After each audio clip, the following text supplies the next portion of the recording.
ka-hearts! Hello sir, welcome back to my channel. So in today's video, magluluto ako ng shrimp Arabic style. So I got this shrimp sa Lulu and pinalinis ko na po siya. It's 1 kilo and here are the other ingredients. We have 6 pieces of garlic cloves and chili. So i-mince lang natin siya. And then we have here some spices. We have here 1 spoon of salt, half spoon of pepper, and cumin. We have here nutmeg and paprika. Optional lang yan kung gusto niyo po kung lagyan. Pero actually, itong tatlo pwede na. And we have here 1 lemon. And after that, meron tayong flour. Gagamitin natin siya mamaya. Heart, imimix ko lang lahat ng mga spices dito.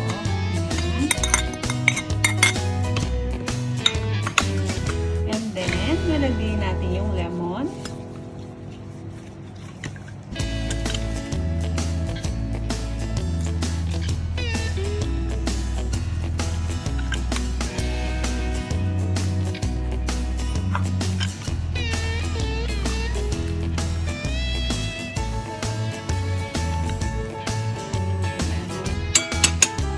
Tapos, i-mix ko lang siya lahat para magsama-sama.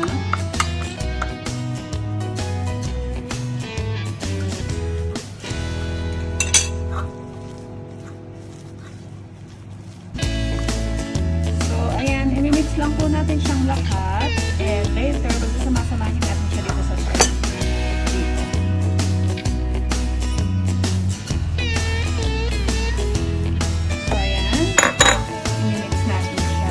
sa shrimp. Ito yung pinakapampalasa ng ating shrimp.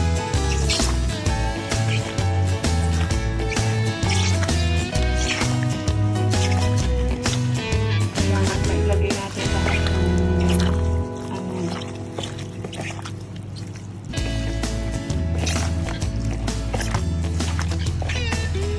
And after nito, ma-marinate lang natin siya ng mga 1 hour para sure na makuha ni shrimp yung lasa ng mga spices at mga ingredients natin.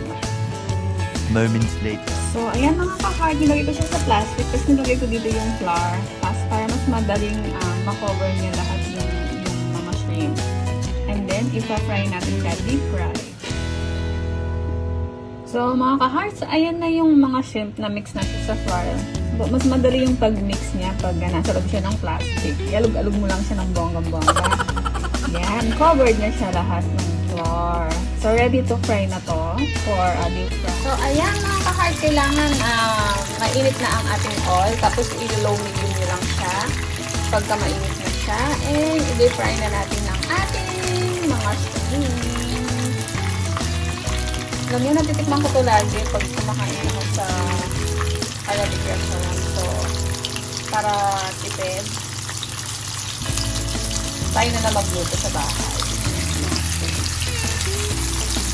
Ang bango!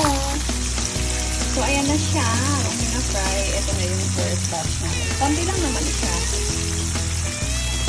Mantay isa.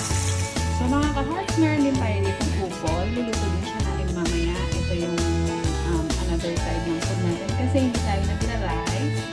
And meron din tayo ditong marinated milk fish. So, mga ka-hearts, meron tayo ditong gulay na upo kasi hindi naman tayo makain ng rice. And then, we have here bangus. At saka yung shrimp kanina. Moments later. So, ayan na mga ka-hearts, ang ating food for today. Dahil off ko. And food ko na po yan the whole day. At ito ang ating pinaka-main video for today. So, nilagyan lang natin siya ng mga ibang extra na food. Ayan. Thank you for watching.